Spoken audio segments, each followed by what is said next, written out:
ગામના જૂના વડના ઝાડ નીચે રામુ કાકા રોજ સાંજે આવીને બેસતા હતા.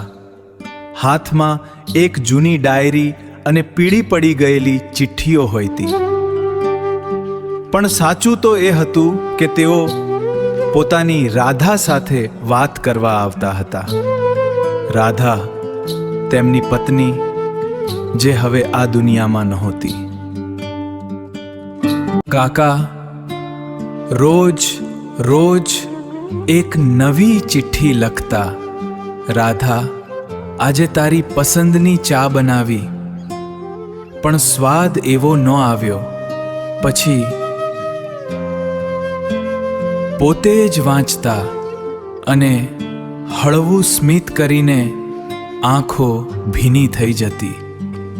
એક દિવસ કાકાને ડાયરીમાં એક અધૂરી ચિઠ્ઠી મળી.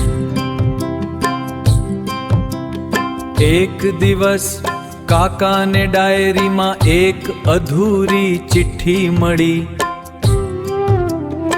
રાધાએ લખેલી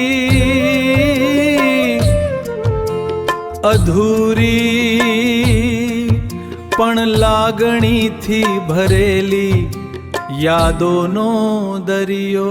જો હું ક્યારેક ચાલી જાઉં તો ઉદાસ ન થશો. તમારું સ્મિત જ મારી સાચી યાદ હશે. કાની આંખોમાંથી આંસુ વહેવા લાગ્યા, પણ આ વખતે તેઓ સ્મિત કરી રહ્યા હતા. એ દિવસ પછી કાકાએ ચિઠ્ઠી લખવાનું બંધ કરી દીધું અને લોકો પહેલીવાર તેમને હસતા જોયા.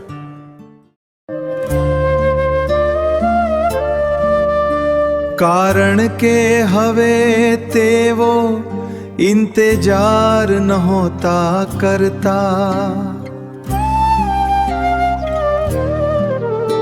પણ રાધાને પોતાની અંદર જીવી રહ્યા હતા.